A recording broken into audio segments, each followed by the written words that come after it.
Nasalag mo yon, Speedy!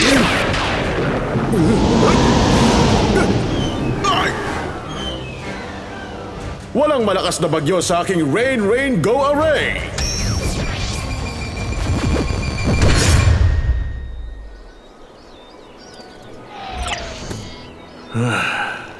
Ang galing mo talaga, Lanternman! Napigilan ang malalang thunderstorm crisis! Salamat, Marcia Starfighter. Trabaho kong gawing ligtas ang galaxy.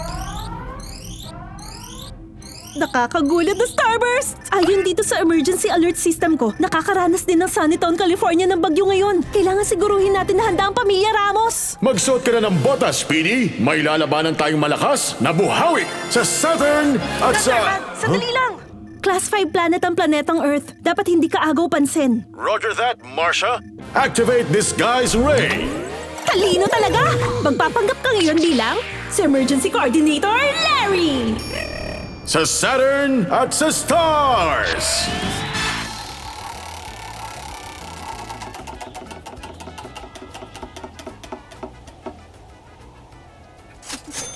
Superheroes? Grabe! Sobrang swerte ko! Pinuputol ang programa para sa anunsyo mula sa National Weather Service. May severe storm warning para sa buong Sunnytown, California dahil sa paparating na hurricane. Paghandaan ng malakas na ulan, pagbaha, hail, at mapaminsalang hangin. Payo ng mga autoridad na manatili ang lahat sa kanilang tahanan. Manatiling nakatutok sa updates. Parang sobrang delikado. Hello? Hello, Isabel. Si Vinny to. Uy, hola, Vinny. Huwag ka muna mataranta. Gusto ko lang malaman mo na merong emergency alert sa area nyo. Huwag na kayong aalis dyan sa bahay nyo. Mukhang mas lalakas pa tong bagyo. Salamat, Vinny. Karirinig lang namin ang babala sa radyo. Mabuti. Siguruhin yung fully charged yung chair at PEX board ni Sofia sakaling mawalan ng kuryente. Huwag ka mag-alala, Vinny. Palaging may charge ang battery ni Sofia. Diba, Sofia? Nakalimutan ko. Nandito na yung generator. Malala na ang lagay sa labas. Meron na tayong backup para sa chair at PEX board ni Sofia pag nawalan ng kuryente. Diba? Sobrang swerte ko nga naman. Pwede bang wag mo nang sasabihin ulit yan? Vinny?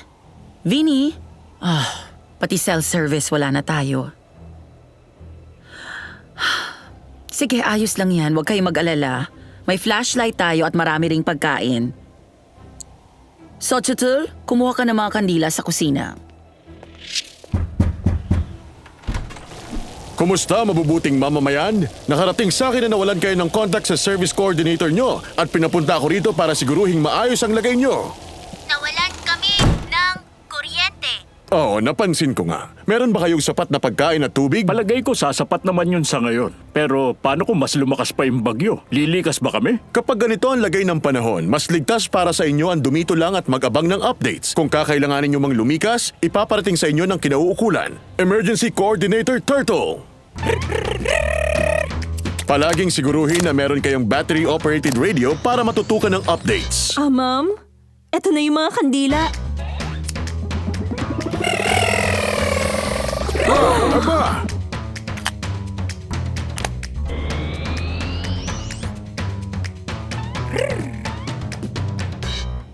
Aba! Meron na kayo ngayong kuryente at kaalaman. Napigilan ang krisis.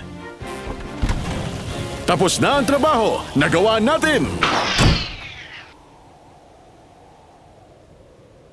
Sinong araw ulit siya? At isa na namang tagumpay na misyon. Salamat sa inyo, alam na ng pamilya Ramos na sa panahon ng malakas na bagyo, mahalaga na manatili sa loob ng bahay hanggat hindi pinapayuhan na lumikas.